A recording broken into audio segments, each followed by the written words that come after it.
आप देख रहे हैं लाइव इंडिया हर पल।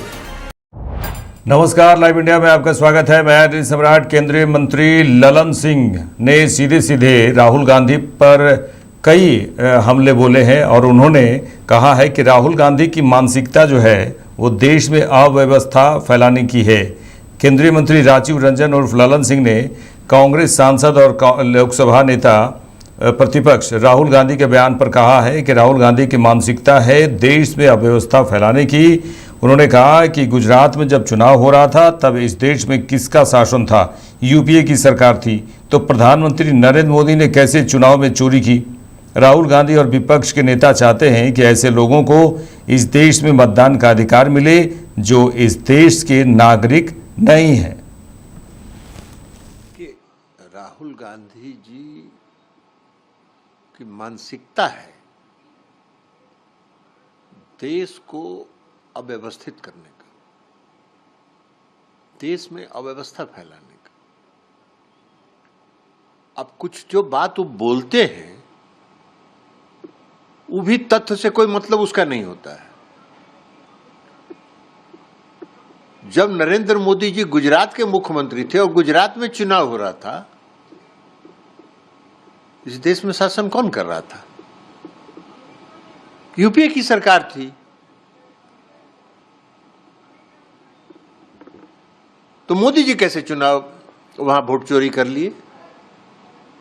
वास्तव में सच्चाई यह है कि राहुल गांधी जी और विपक्ष के लोग ये चाहते हैं कि वैसे लोग इस देश में मतदान का अधिकार मिले, वैसे लोगों को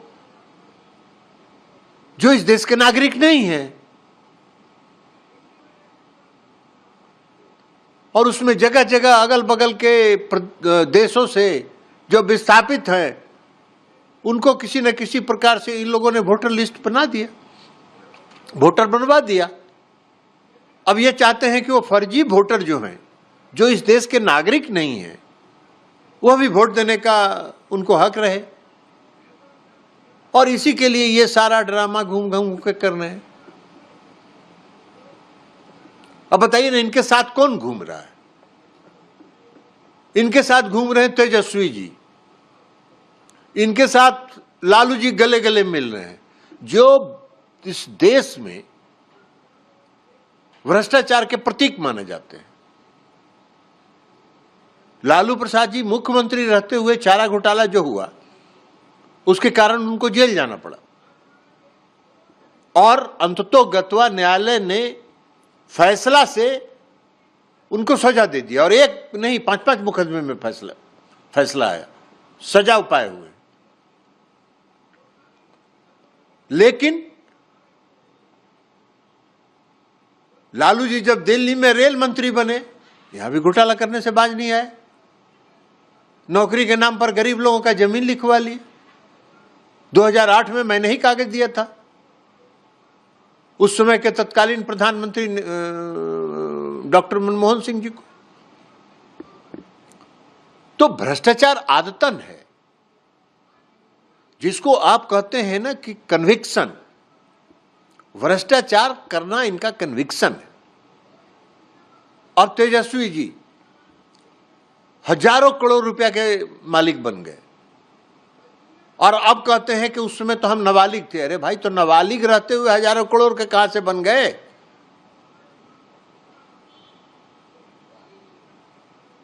तो कहते हैं कि नाबालिग है इसलिए हम पर नहीं मुकदमा चलना चाहिए, कहा कि हमने नाबालिग रहते हुए चोरी किया। अरे ये तो कोई तर्क है क्या? उसी तरह घूम घूम के कह रहे हैं कि वोट चोरी हो रहा है। क्या वोट चोरी हो रहा है? भाई, चुनाव आयोग ने सारी सूची डाल दिया, बूथों पर डाल दिया। अब आप बताइए ना कि कौन है इस देश का नागरिक जो वोटर नहीं है?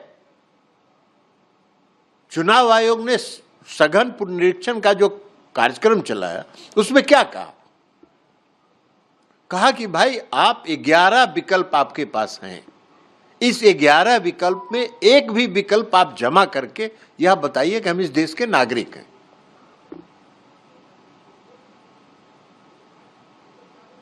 अब ये फर्जीवाड़ा खुद करना चाह रहे हैं चुनाव में। ये खुद चोरी करके, वोट चोरी करके चुनाव का परिणाम जीतना चाहते हैं। कर्नाटक में जीत गए तो काहे नहीं बोले? तेलंगाना में जीत गए तो क्यों नहीं बोले? पश्चिम बंगाल में ममता जी की सरकार बन गई तो क्यों नहीं बोले? तो उसमें वोट चोरी नहीं हुआ, उसमें चुनाव आयोग नहीं था। अरे जब आप हार जाइए, हरियाणा में आप हार जाइए तो कहिए वोट चोरी से हम हार गए। ऐसा तो जबरदस्ती का काम हम देखे ही नहीं है। और आप प्रधानमंत्री के खिलाफ आप शब्दों का इस्तेमाल कर रहे हैं। प्रधानमंत्री का क्या लेना देना है? चुनाव आयोग एक संवैधानिक संस्था है। चुनाव आयोग ने आपसे प्रमाण मांगा है, बार बार कहा है कि आप प्रमाणित करिए, आइए हमसे मिलके बताइए। आप नहीं जा रहे हैं, जनता में भ्रम फैलाने का प्रयास कर रहे हैं। कोई इसको लेके घूम रहे हैं, स्टालिन को लेके घूम रहे हैं। बिहार के डिप्टी सीएम सम्राट चौधरी ने कांग्रेस पार्टी पर हमला बोलते हुए कहा कि जनता सब जानती है, जनता सब देख रही है, कांग्रेस पार्टी लोकतंत्र विरोधी है। उन्होंने कहा कि बिहार में एसआईआर कोई मुद्दा ही नहीं है। बिहार के लोगों ने इसी धरती से देखा है कि राहुल गांधी की दादी ने कैसे लोकतंत्र को कुचला था।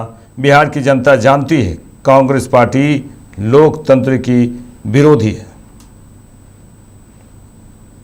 अब देखिए वो कितना समय लेंगे पता नहीं। वो बम फोड़ रहे थे, जनता सब देख रही है। बिहार में कोई मुद्दा एसआईआर नहीं है। बिहार के लोगों ने देखा है, इसी बिहार की धरती से देखा है कि उनकी दादी ने किस तरह लोकतंत्र को कुचला था, पत्रकारों को जेल में डाला था, सभी नेताओं को जेल में डाला था। इसलिए बिहार की जनता जानती है कांग्रेस पार्टी लोकतंत्र। दिल्ली के आप पार्टी अध्यक्ष सौरभ भारद्वाज ने कहा कि जिस तरह से अमेरिका के द्वारा टैरिफ लगाया गया है और हम सब चुप हैं।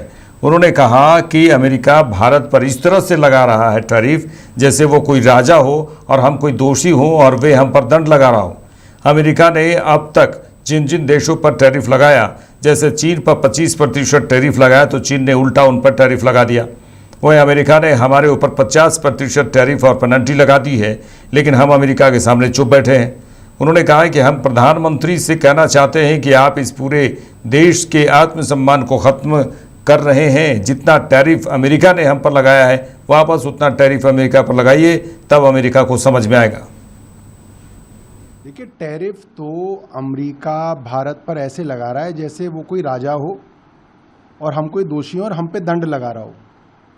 अमेरिका ने अब तक जिस जिस देश के ऊपर टैरिफ लगाया, चाइना पे उसने 125% टैरिफ लगाया, चाइना ने उसके ऊपर उल्टा लगा दिया।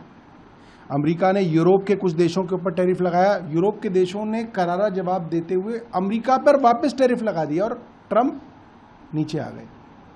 हमारे देश में क्या हो रहा है?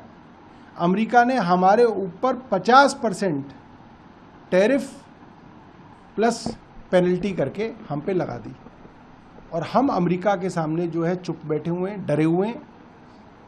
तो हम प्रधानमंत्री जी से ये कहना चाहते हैं कि आप इस पूरे देश के इस आत्मस्वाभिमान को कुचल रहे हैं, ख़त्म कर रहे हैं।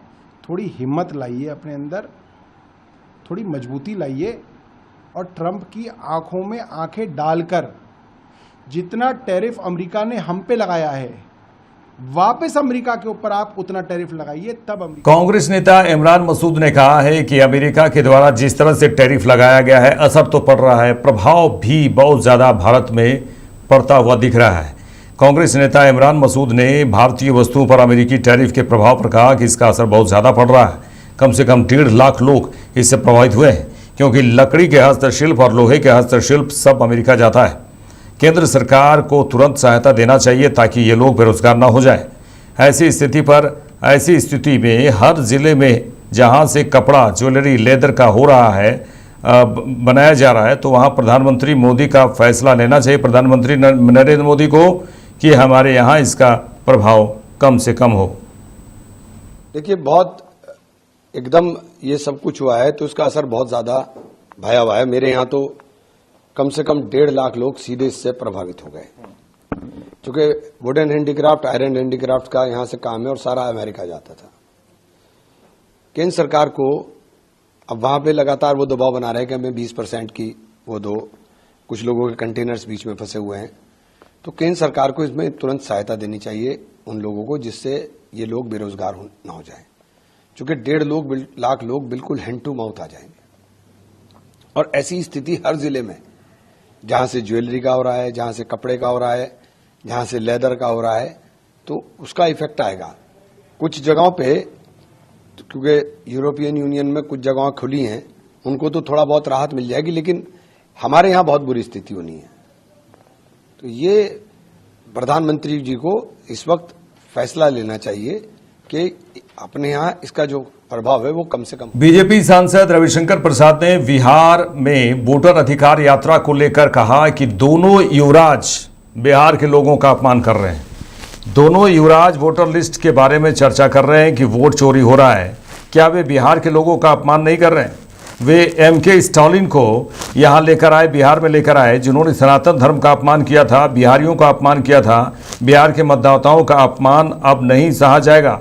समस्या यही है कि कांग्रेस को मत ही नहीं मिलता, वोट नहीं मिलता, उन्हें वोट नहीं मिलता, तो इसमें हम क्या करें? उन्होंने कहा, बीजेपी सांसद रविशंकर प्रसाद ने कहा कि कांग्रेस को वोट नहीं मिल रहा है तो हम क्या करें, जनता उन्हें फिर से हराएगी। एक बात मैं आपके सामने कहना चाहता हूं, ये जो दोनों युवराज वोटर लिस्ट के बारे में चर्चा कर रहे हैं कि वोट चोरी हो रहा है, क्या कर रहे हो? ए भैया प्लीज, वो वोट चोरी हो रहा है, ये बिहारियों का अपमान कर रहे हैं क्या? क्या मतलब है इसका? और लेकर के किसको आए हैं? स्टालिन को, जिन लोगों ने सनातन धर्म का विरोध किया था। बिहार के मतदाताओं का अपमान अब हम नहीं सहा जाएगा। बिहार के मतदाताओं ने नीतीश कुमार, नरेंद्र मोदी, डॉक्टर सुनील कुमार, कौशलेंद्र जी, मुझे, डॉक्टर संजय जायसवाल, कामत जी, सबको ईमानदारी से जिताया है। और ये कह रहे हैं बहुत गलत बात है, मैं इसकी बहुत भर्त्सना करता हूं। समस्या यही है कि उनको वोट नहीं मिलता, तो उनको वोट नहीं मिलता तो हम क्या करें? जनता फिर हराएगी। और जो नरेंद्र मोदी जी ने और नीतीश जी ने बिहार के लिए काम किया है, एनडीए ने काम किया है, बिहार की जनता भारी बहुमत जिताएगी, मैं पूरा विश्वास है। झारखंड के स्वास्थ्य मंत्री इरफान अंसारी ने कहा है कि जिस तरह से दिल्ली में अटल मोहल्ला क्लिनिक बंद कर दिया गया, लेकिन झारखंड में इसी को खोला गया और ये इस योजना का नाम मदर टेरेसा रखा गया। नई योजना लेकिन खोली गई। दिल्ली में अटल मोहल्ला क्लिनिक को बंद कर दिया गया। दिल्ली में बीजेपी की सरकार है, लेकिन झारखंड में ये योजना जारी है। हमारे मुख्यमंत्री और मैंने स्वास्थ्य मंत्री के तौर पर कहा कि इसे बंद नहीं किया जाएगा। हालांकि जब ये योजना बंद हो गई तब हम मदर टेरेसा के नाम से नई योजना लेकर आए। ऐसे में इसमें नाम आदान प्रदान होने की बात कैसे हो सकती है? यदि हमने स्वास्थ्य योजना को दोबारा चलाने का काम किया तो बीजेपी को इसकी सराहना करनी चाहिए। उन्होंने कहा कि मैं बीजेपी की सरकार से पूछना चाहता हूं कि उन्होंने इस योजना को दिल्ली में क्यों बंद कर दिया। देखिए, अटल मोहल्ला क्लिनिक भारतीय जनता पार्टी ने बंद कर दिया। बात को समझिए, ये लोग भाजपा के लोग कितना मूर्ख है हमें समझ में नहीं आता। कल बाबूलाल जी से मेरी बात हुई थी, मैंने उनको एक्सप्लेन किया, सर दिल्ली में अटल मोहल्ला क्लिनिक बंद है। दिल्ली में किसकी सरकार है? अभी वर्तमान में भाजपा की सरकार है। और इस योजना को भारतीय जनता पार्टी ने बंद कर दिया और झारखंड में ये चालू था। हमारे लोकप्रिय मुख्यमंत्री जी ने बड़ा दिन दिखाया, मैं स्वास्थ्य मंत्री, मैंने बड़ा दिन दिखाया कि अटल मोहल्ला क्लिनिक बंद नहीं होगा। ठीक है, हम लोग अपने पैसे से चलाएंगे उसको। तो जब ये जो सिस्टम है ये जब बंद हो गया, ये योजना बंद हो गई, तो हम लोगों ने नया योजना लाया मदर टेरेसा के नाम से। तो इसमें नाम आदान प्रदान की बात ही नहीं हो सकती है। ये लोग तो गुमराह करते हैं लोगों को। अगर हमने स्वास्थ्य योजना को चलाने का काम किया दोबारा तो अप्रिशिएट करना चाहिए मेरी। तब करें कि नाम मैं चेंज क्यों करूंगा? अटल बिहारी वाजपेयी का अपना योगदान है। भाजपा से पूछना चाहता हूँ, भाजपा की सरकार से पूछना चाहता हूँ, आपने क्यों बंद कर दिया योजना को? दिल्ली में क्यों नहीं चला रहे हैं आप? दिल्ली में चलाइए, हम लोग भी चलाएंगे, कौन बड़ी बात है। मेरे साथ इस बुलेटिन में इतना ही। देश दुनिया की तमाम खबरों के लिए देखते रहिए लाइव इंडिया। नमस्कार।